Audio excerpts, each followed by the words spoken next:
Waking up, boy, kind of a rude wake-up call for some folks in northwest Oklahoma, Lacey. Oh, yeah, 4:30 in the morning and a tornado warning is not where anyone wants to be, that's for sure. But that's how it was playing out for folks in southern Woodward County about an hour ago. These storms, they are very much severe this morning. Man, the storm tracker shots are so very impressive. Wow, look at Jeremy's shot. That's behind me here. My goodness, we'll be checking in with Jeremy in just a second. All is quiet in the metro. These storms are in the northwest. Marty Logan is out as well. I do first want to go to Marty Logan. Marty, you've been hearing of some damage in the Woodward area due to those winds that moved on through, and we're seeing so many folks without power already. We'll get to that. Go ahead, Marty.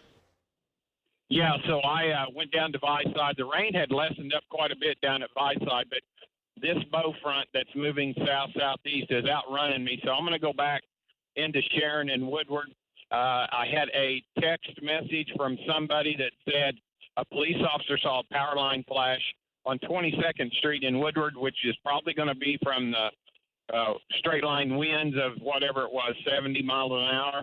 So anyway, go back in through those two towns, check for damage. Also, Sharon is without power. Back to you, Lacey. Okay, thanks so much, Marty, for that update. It's going to be a very hot, muggy afternoon, and of course, are going to be working so hard to get that power restored. Let's go to Jeremy now. Look at Jeremy's shot. Jeremy is on the gust front. Look at the structure of this storm. So this is the updraft of the storm, and as the storm is gusting out those strong winds, it gets that lip on it that you see, and then also the storm is rotating. Those are the lines in the clouds that you see spinning around the mesocyclone. Jeremy, that storm, it is still a dangerous storm making its way to the southeast. Give us an update.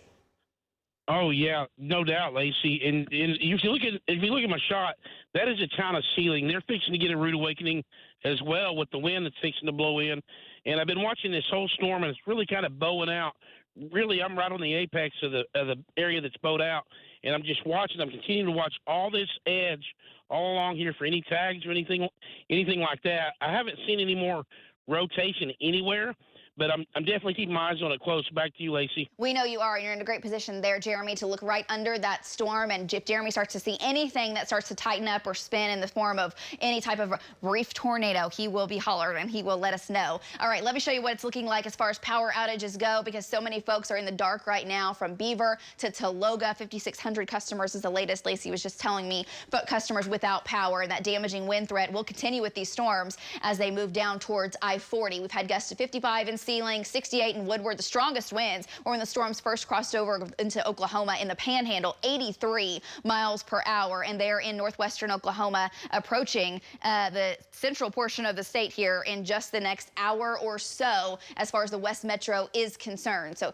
Brandon Pennell is out. We've got Hank Brown and Val Castor that will also keep an eye on these storms to bring you the updates with them. Right now, as far as the damaging winds go, they have started to back off. We're seeing that in the wind field from the Oklahoma Mesonet, but we're also seeing that in velocity. This thing is stretched out some. Still could have winds to 60 with it easily. Here's a look at the heavy rain, a blinding rain from Chester to Sealing to Tologa, back down to Leedy and Morewood. The strongest part of the storm is right here near Roll, crossing Highway 47, going just east of Roll, just passed over the Four Canyon Preserve, and that is headed towards Morewood. Could have some golf ball size hail with it. Hail detector saying mostly, though, hail smaller than golf balls. And the storm strength, look how the storm is dying. That's a good thing. Keep on dying. But it is doing that at a pretty quick pace here. Went from pegging the meter about an hour ago to now about half the strength that it was. Still severe and moving to the southeast, coming into Arapahoe at 554, Weatherford Highway and I-40 at 607,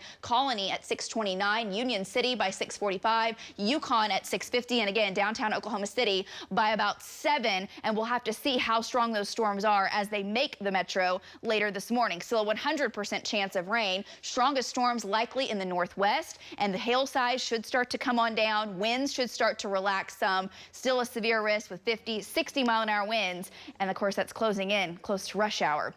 And Hannah's keeping an eye on traffic as well. Hannah's keeping a look at weather. She's got the tornado warning, and she's talking about traffic. She's doing it all this morning. 60s and 70s for temperatures. Strongest winds within those storms, 45 to 50, and that's coming down to the south. Hour by hour today, 85 degrees this afternoon. We do warm it back up, 89 by 6 with a heat index of 96 degrees. Hot and muggy. And guess what, guys? more storms move back in this evening. So this round moves on out. It pushes through. I do want to show you future next gen here as the next round of storms moves in from the west. Here's 10 o'clock this evening. This could also have winds 65, 70 and quarter-size hail, making the metro between 10 and midnight, and scattered storms. Good rain, but a lot of rain overnight tonight into tomorrow morning, and we may see another round coming up for your Sunday. So more severe weather is still possible Saturday night into Sunday, 82 Sunday afternoon. Guys, more rain coming in on Tuesday.